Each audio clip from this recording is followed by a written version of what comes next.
sesuatu yang tidak bisa menjadi bahan pembicaraan.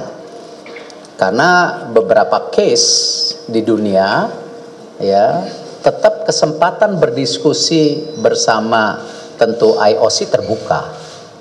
Nah, karena itu saya mendukung penuh ya sebagai Kementerian Olahraga ya kepada KOI ya untuk terus berbicara, berbuka komunikasi dan juga mencari jalan keluar. Jadi ini sesuatu yang masih dalam arti pembicaraan.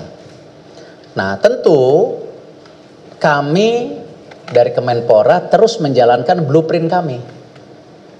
Blueprint yaitu ada event-event internasional yang harus kita ikutin.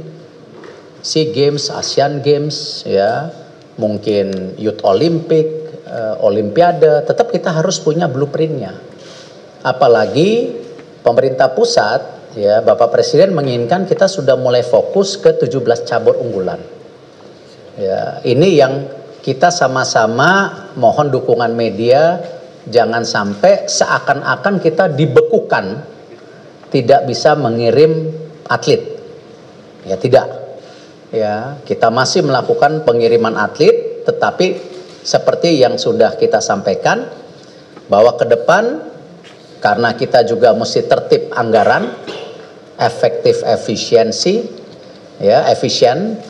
Semua cabang olahraga yang mengirim atlet itu adalah harus tentu atlet yang terbaik. Supaya ya misi yang kita mau lakukan bahwa olahraga menjadi duta bangsa ya dan mencerminkan kedikdayaan bisa menjadi bagian utama dalam pengiriman atlet itu.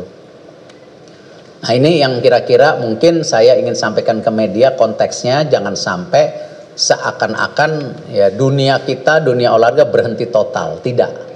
Ya, tetap kita mendorong sesuai dengan blueprint kita ke depan bagaimana olahraga ini menjadi bagian penting pembangunan karakter bangsa dan juga mengibarkan bendera merah putih di luar negeri. Mungkin itu yang saya mau sampaikan. Kalau jawab silakan. Ya, selamat siang Pak Erik. Saya Ragil. Ini kan dari keputusan IOC kan ada himbauan bagi Indonesia untuk menjadi tuan rumah event-event dunia. Nah, sementara kita tahu mungkin contohnya ada FIBA beberapa tahun ke depan sampai 2029 ada FIBA World Cup dan Asia Cup. Nah, itu nasibnya gimana dan kalau masih himbauan apa yang akan dilakukan oleh pemerintah? Ya, bagus pertanyaannya. Saya sudah meminta Perbasi untuk membuka pembicaraan kepada FIBA seperti apa. Karena kan tadi IOC merekomendasi, bukan menyetop. Dan itulah kenapa Ketua Umum KOI saya minta juga untuk mulai melakukan negosiasi. Sama Perbasi, saya sudah kontak Ketua Umumnya juga mulai bicara persiapan ini. Jadi agenda besarnya pun kita tetap jaga gitu. Cuman memang konsekuensi dari putusan kemarin ya tadi sudah disampaikan dan saya rasa kita harus saling menghormati antara pemerintah, KOI dan IOC. Jadi kita harus saling jaga gitu. Ya. Selamat siang Pak Erik, Rebi dari Kompas. Melanjutkan pertanyaan yang tadi Pak. Selain basket juga kan mungkin ada beberapa cabur yang lain yang rutin begitu ya Pak mengadakan event kelas dunia lah di Indonesia. Apakah kemudian dari pemerintah juga akan ikut aktif kemudian ke cabur-cabur juga untuk mungkin berkomunikasi dengan federasi internasionalnya untuk itu. Lalu kedua juga Pak Erik kan selalu bilang Pak Erik bukan orang baru lah di olahraga begitu ya Pak. Pak Erik juga adalah IOC member ya Pak ya masih ya. Dan yang akan komunikasi ke sana kan adalah NOC atau KOI. Tapi apakah dari Pak Erik selaku IOC member dan juga selaku pemerintah begitu akan ikut komunikasi lah Pak terkait ini? Karena tadi kan di satu sisi kita juga punya dasar yang kuat, tapi juga tentu ada mimpi besar untuk jadi tuan rumah event-event besar. Gitu. Terima kasih Pak. Ya tentu kalau lobby secara pribadi ya kita lakukan. Tetapi kalau domainnya Kemenpora, saya pakai tupoksinya Kemenpora ya. Dan ini yang kenapa kita lihat juga sepertinya IOC memberikan ruang untuk kita bicara. bukan ya sekedar mengambil garis keras gitu. Nah itu semua karena diskusi-diskusi. Nah untuk event-event yang ada, tentunya kalau Asia Tenggara Asia saya rasa nggak ada masalah. Yang dunia ini rekomendasi juga bukan larangan. Nah saya berharap ya para PB melakukan ya komunikasi dengan baik sebagai bagian dari tentu bendera merah putih, ya bukan masing-masing PB.